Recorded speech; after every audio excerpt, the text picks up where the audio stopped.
How's it going, guys? I have one of those things known as a Pokemon battle on a day known as Thursday against a guy by the name of ChampionMarx. Now, this is the first match I took from the live stream today, and let me tell you about the live stream. It was actually a lot of fun. You know, I haven't had fun with the live stream like that in quite some time, so got a lot of good games at it. It's a good day so far. It's a very good day, so I hope you guys enjoyed this match. But it was a UU match, and we'll just go ahead and jump right into it. You can see that he's leading off with Slowbro. I'm leading off with Roserade. Now, my natural instinct is to go for the sleep powder to put the thing to sleep, but I don't want to because he has a Sawtooth. Now, the benefit for him to go out to it to take the Leaf Storm, you know, in case I try to kill it off right off the bat, he can take the Leaf Storm or he can bounce back the Sleep Powder Spikes or Toxic Spikes with it, which is why I decided to go for the Sludge Bomb right now instead of the other stuff. And, you know, the other stuff being the Sleep Powder, that's the only support move I have on the set. Does a really good chunk, though. That's a solid 2-hit KO easy. But he's going to go into Zapdos right now just because he wants something else to take the hit. Now, he wants to keep his Xatu pretty safe. Now, I do have a Houndoom with Pursuit. It's that mixed one that I showed you guys from back in the day. So if I can get Houndoom in at the same time as Xatu, we're good to go. That thing's dead. So I'm not really going to worry about it too much until it decides to come in. The more likely thing that it'll try to switch in on is probably Claydol. If it sees it, you know, and I try to set up rocks, it'll come in. So right now is why I feel safe going for the Sleep Powder, because even if he does try to switch it in right now and bounce it back, I do have Natural Cure. I still have my Sash. It doesn't look like anything on his team can set up Hazard, so I can switch out, come back in, heal it off, and we're good to go. So Roserade, you know, your track record's pretty good right now. You did a good chunk to Xatu, did a pretty good chunk to Zapdos, and left it asleep. And you did a good chunk to Venomoth, and your Sash is still intact. What the fuck? You're doing so good. Problem is Venomoth tries going for Sleep Powder, ends up missing the first one. Not a real big deal in the long run, as you're going to see. It would have mattered if this HP Fire was actually going to end up killing it, but it doesn't. It leaves it with, like, I don't even know how much HP that is. It kind of pissed me off, but it turns out he ends up just putting me to sleep on the next turn. Because I do have a 30 in speed because of the HP Fire, he's going to be able to, you know, outspeed me every time, and I can't put him to sleep because Zapdos is asleep, and that's breaking Sleep Claws, and we don't do that. But I do have a Sash, so I can guaranteed take 2 of his hits, so I figure I might as well stay in here and, you know, try to see if I can take some of these hits. So, because I was thinking, you know, maybe Sleep Powder, Quiver Dance, and then Bug Buzz, and then maybe, I don't know what other coverage move he would have, but, yeah, I might as well just try to go with it. I was like, maybe he doesn't have Psychic, and then he shows me Psychic. I'm like, okay, you have Psychic, that sucks. But Roserade did a pretty decent job, and, you know, also uses Crit, he's useless. But in comes the Pursuit Trapping, because Houndoom is definitely faster. Houndoom is that base 95, Venomoth is the base 90. He's not going to want to take a Fire-type move. He's going to want to go out to his Slowbro or his Porygon 2 to take either of the hits. I say no. You stay in here, party's just getting started, and we end up taking him out. So that's pretty cool. I don't remember what he has left, but Pursuit Trapping is always pretty fun. So in comes Porygon 2. Like, my natural instinct when I see P2s for some reason is, oh, T-Wave. They used to do that to me all the time. So what I decided to do right now is I decided to go out into my Claydol because I'm like, you know what? I am just going to try to set up rocks for no reason whatsoever, or just try to take a hit from P2, just use it kind of as a pivot switch, see what happens. Thing I wasn't really thinking about right now is that it ends up coaxing him out into Xatu, which is why I make a double switch right now. I decided to go out into Houndoom, and hopefully if he goes for the Ice Beam, you know, I'll be able to take it reasonably well. But he does go out into Xatu like I thought he would, which means that Xatu is basically dead to me. Stay in here, and you're done. So technically Pursuit Trapped, you know, 2 out of 6. He doesn't want to switch because he thinks, well, no. It'd be stupid because I'm going to go for Pursuit there because I'm faster. Now, the problem is, by having Pursuit, I don't really have any good moves to hit Kingdra with. Like, I wouldn't really have any good moves to hit Kingdra with in the first place. The best thing I have right now is, like, HP. I don't even know what that is. Electric, Grass, something like that. It doesn't even do that much. So he goes for the DD. I do let him do that because I have Sucker Punch on the set. I do have Pursuit and Sucker Punch in case you haven't been around since the Halloween tournament when I showed this thing off. But Life Orb Sucker Punch, gonna do a pretty decent amount, I guess. Does a little over half. And he's actually going to go for the Outrage. He tells me it's a misclick. I would believe him because you don't want to lock yourself in on Outrage this early in the game.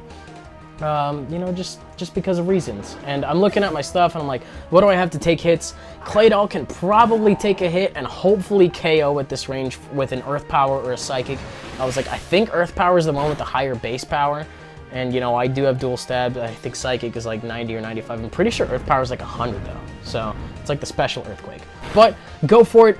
Does not take him out. There's the second, God, NBZ, if you're watching this, like, what is this? What is this to you? Because what this is to me this pisses me off. That's what I know about it. But it's a 2-hit KO with Outrage. At least he'll probably be confused on the next turn.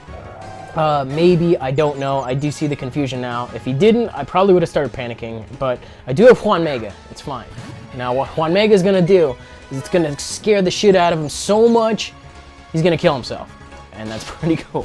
Does mean that I'm locked in on Bug Buzz. I really don't care. But right here is kind of a pivotal point in the game that I should have paid attention to. And I was like, you know what? He's got P2. In my mind, I got Juan Mega being Yan Mega. And then I have El Muchacho, which is my Gallade. Now, I was like, you know what? I'll just let Yan Mega die. I'll bring in Gallade, and I'll punch the shit out of everything. That's how it's going to go down. But right here, I see that he's going for Ice Beam. What I should have done, definitely should have gone out to Flygon just to let it die to an Ice Beam. Bring in Gallade, and then that would probably scare him off to go into Slowbro. Could have switched back into Yan Mega, and then just kept up this whole bug buzzing shit longer. But instead, I just let it die right now. And biting me in the ass later is definitely going to be the understatement of the day, as you'll see in a little bit. So all I got is El Muchacho and a Hunclaws Flygon, and that's not really going to do the job for me. Because he does have Slowbro. If he didn't have Slowbro, I have no doubt in my mind that I could have punched a sleeping Zapdos to death, trust me. But Choice Band in close combat is not even going to do... I'm lucky if that's pushing 25%. I'm really iffy on that. But... the point is I'm going to need like 2 super max damage crits, and you know, he's got lefties going on with him.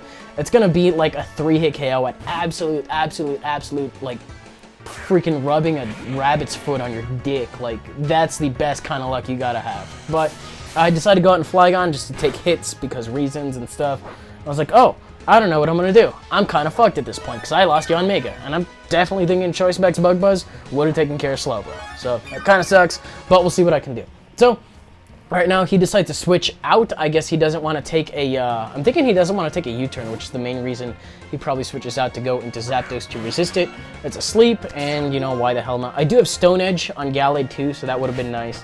But I speed this up just because there's a lot of after-turn effects, things like that. You know, lefties, burn, stuff like that. But I get a crit on that first Outrage. Not really vital to the match's outcome as a whole, but in terms of this portion right here, it does make it a lot shorter because he's still asleep. Like, that Roserade definitely gave him the low end of the dice roll. You know, low being bad for him. I guess high in terms of sleep turns in general. But hit myself once, I think. Thankfully, don't kill myself off. And I managed to take out Zapdos before I end up dying myself. And that is pretty fantastic. So, we got Porygon 2, and we got Slowbro versus a Burn Flygon and El fucking Muchacho. And somehow, I don't think this is going to work out. Especially because I hurt myself in confusion. And he just recovers up just to, you know, rub it in my face. And I don't have much I can do about that. But, what I can do right now is bring in El Muchacho. Threaten him out with a close combat, and if he wants to stay in to try to take it, you will probably die, because you're not at full. I don't even think you could take it from full. If anyone wants to run a damage calc on that, that's a choice banded close combat. I don't know how many times I've said that, because it's El fucking Muchacho, but he's gone. It's basically game at this point, because Slowbro does have Scald. If it burns me, you know, that's even more good game. I've already stressed how much luck I would need in order to kill off Slowbro. I would need some super fucking crits going on in this building. And that's not going to happen. So maybe if I brought, you know, 1 different poke, things would have worked out a little bit differently. The main thing I'm thinking about is if I had taken better care of Yan Mega, we wouldn't have reached this outcome. But it's still, you know, a 1-0 in his favor. It's not a bad game at all. I definitely had a lot of fun with it. There was a little bit of hacks flying around here and there. But, you know, it's how it goes, and it led for a pretty close game. So, hope you guys enjoyed. If you did, you're welcome to leave a like, rating, comment, subscribe, do your thing. That should do it for today's game. I did get a lot of good matches. I'm going to try to screen record those today. And then we'll see about uploading one of them tomorrow, or just, you know, an older game, stuff like that. Next week is definitely going to be full of chock full new content, so don't you worry, guys. I'll see about uploading Penumbra tonight or tomorrow, and then I basically got everything lined up for tomorrow, and we'll see what happens from there. So, hope you guys enjoyed. I will see you guys tomorrow.